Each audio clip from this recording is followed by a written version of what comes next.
There was a time when Africa was not a shadow on the edge of a European map, but the living heart of the known world.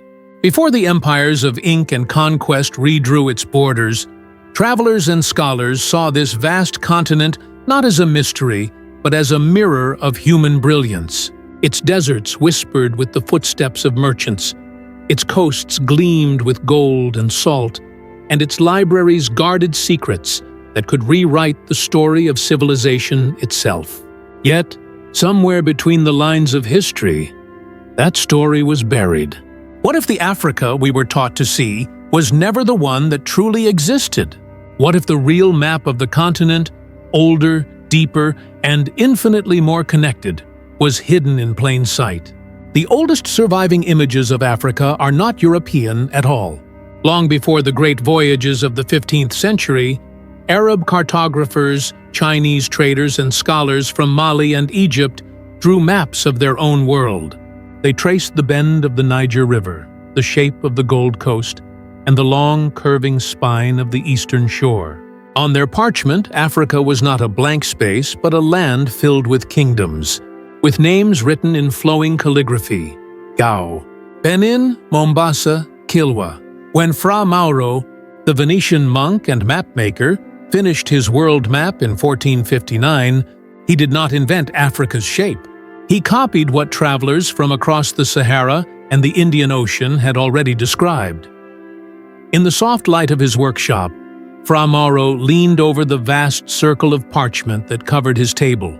Candle wax spotted the edges, and the smell of ink mixed with the salt of the sea breeze drifting through the narrow window. He had never seen the places he drew, but he listened to sailors from Alexandria, to merchants from Cairo, to pilgrims who had crossed the Red Sea. From their words, he built a picture of the world. Africa stretched wide and rich, its interior filled with rivers and cities, its coasts alive with trade. To him, it was not the dark continent of later legend, but a radiant land at the center of human exchange. Centuries before Fra Mauro touched his quill, the city of Timbuktu already shimmered on the edge of the Sahara like a mirage of knowledge. Its streets hummed with the sound of scholars debating astronomy, mathematics, and law. The great Sankore University held thousands of manuscripts on science, geography, and medicine, many written in Arabic, some in African languages transcribed with careful script. In these fragile pages lay coordinates, trade routes, and maps that connected the Mediterranean to the Niger Basin, the Atlantic to the Red Sea. To understand those manuscripts is to realize that Africans mapped Africa long before anyone else claimed to discover it. But the story that most of the world inherited began from the opposite direction, from the decks of ships, sailing out of Lisbon and Seville. As the 15th century turned toward the 16th, Portuguese navigators like Prince Henry's captains, Diogo Cao and Bartolomeu Dias, hugged the African coast. Driven by a hunger for gold, spices, and souls to convert, they called their discoveries new. Yet the lands they charted were ancient, their people sophisticated and well aware of the sea beyond their shores. On the sand dunes of Senegal, traders watched these strange caravels with a calm curiosity, for they had seen visitors before, Arabs, Persians, and even travelers from distant Asia who followed the monsoon winds. The old maps of Africa did not show emptiness. They showed connections, the gold routes of the Sudan, the emerald ports of the Swahili coast, the intricate network of rivers that pulsed like arteries through the interior.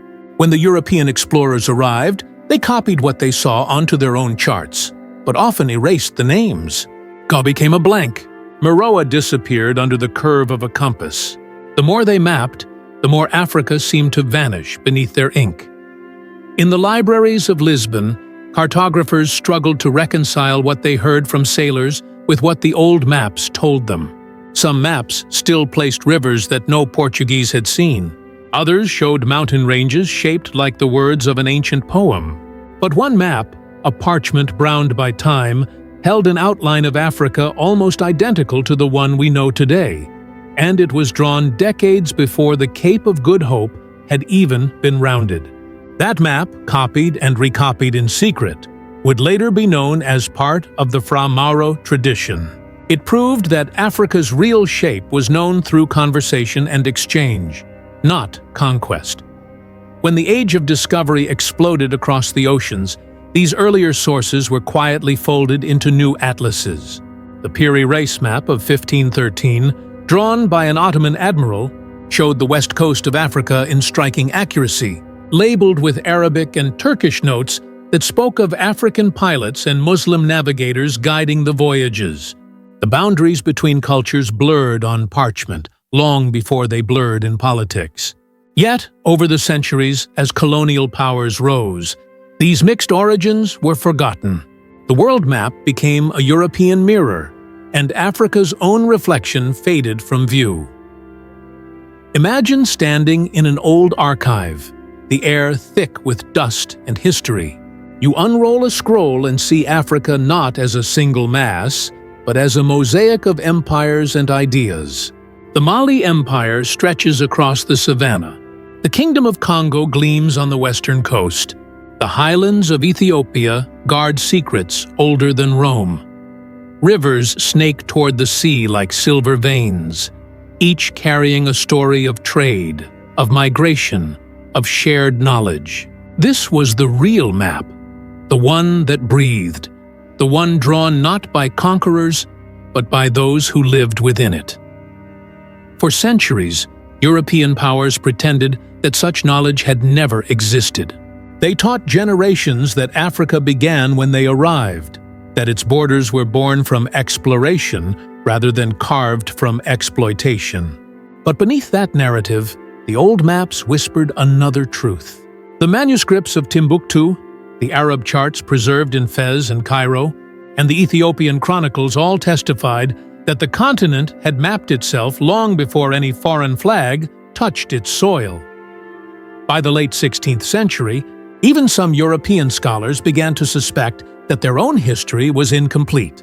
A handful of them, working in the quiet margins of universities, studied the old world maps and noticed peculiar symbols.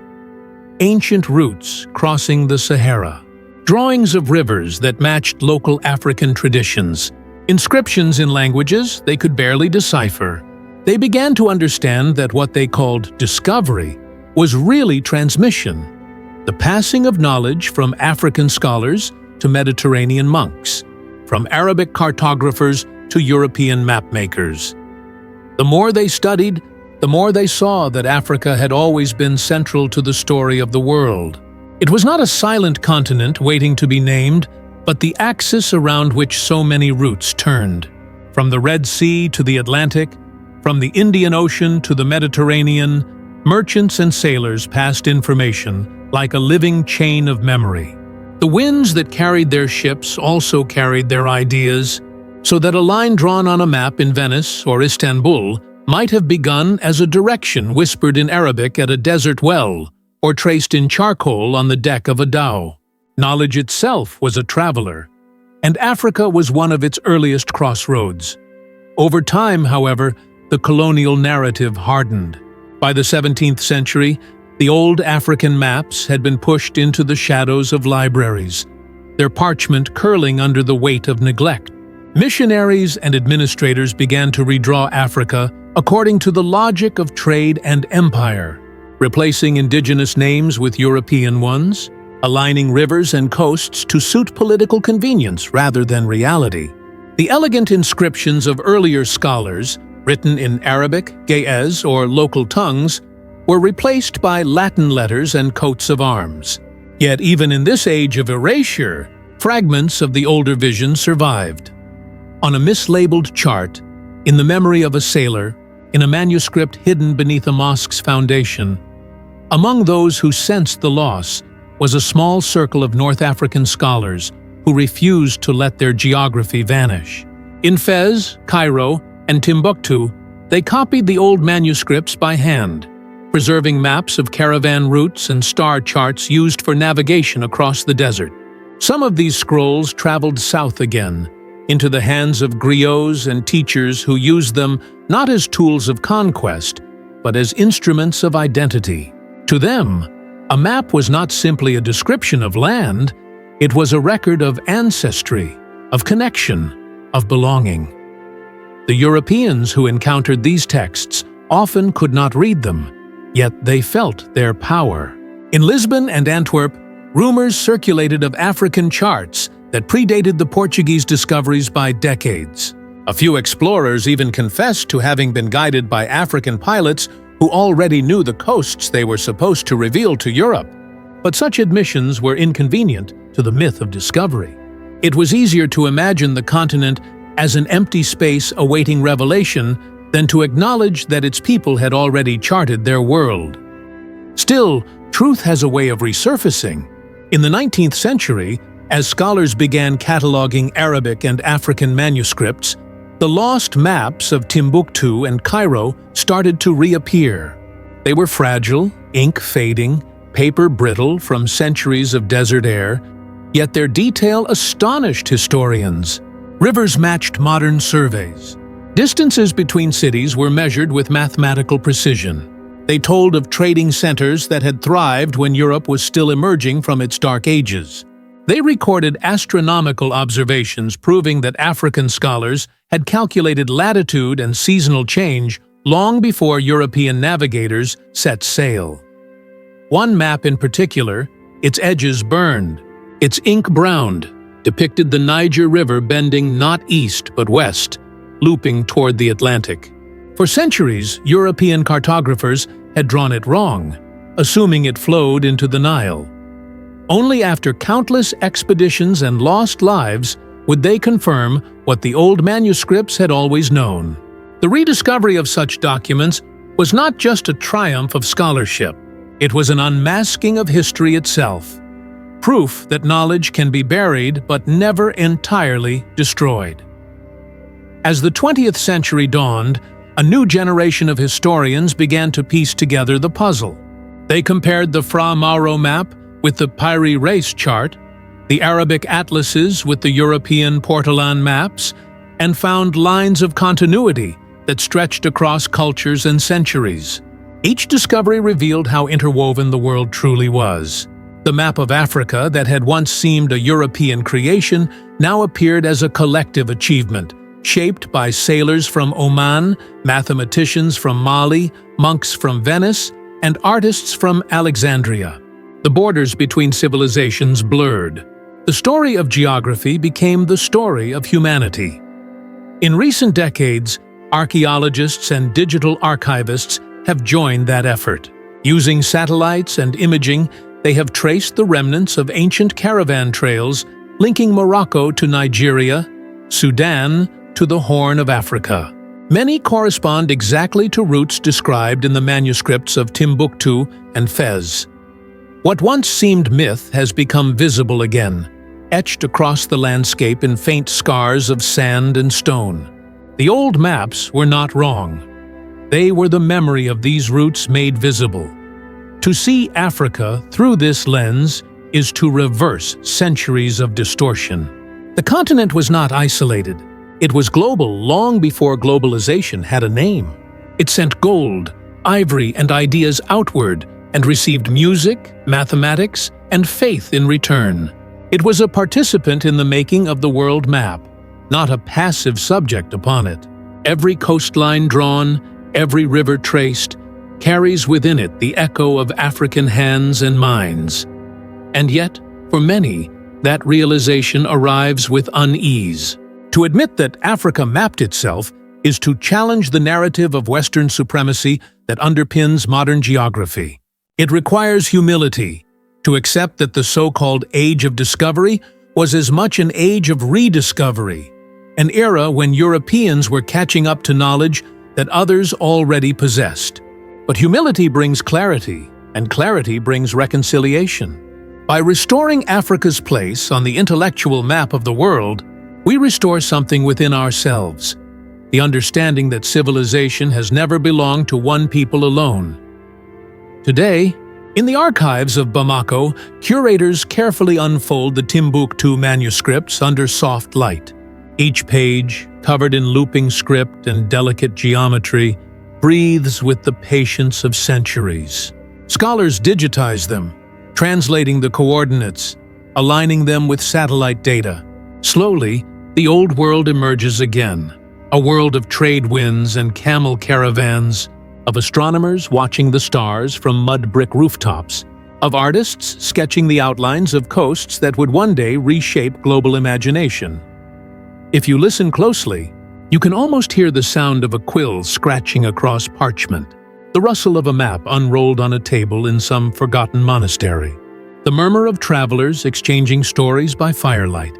These are the sounds of a world remembering itself. The maps that were once hidden are no longer silent. They speak through every rediscovered manuscript, every corrected textbook, every young historian who dares to ask what was erased and why. The original map of Africa was never just a drawing. It was a vision, a declaration that the world is interconnected, that knowledge travels farther than armies, that truth can cross deserts and centuries to find its voice again. When we look at that map today, we are not simply seeing borders and rivers. We are witnessing the restoration of memory. As the camera of your mind pulls back, imagine the continent glowing under the sun, its deserts shimmering like gold, its forests breathing in the wind, its cities pulsing with life. The lines of the ancient map rise from the earth like constellations, each one a reminder that discovery is never a one-way journey. It is a circle, returning us to where understanding began. This is the Africa they never taught you, the Africa that mapped the world and itself, the Africa whose scholars charted the heavens, whose merchants crossed the oceans, whose memory endures in ink, in sand, in the very rhythm of the earth. To rediscover it is to rediscover our shared humanity. The parchment curls closed, the ink fades into sepia light, and the narrator's voice falls to a whisper. The map was never lost, only forgotten.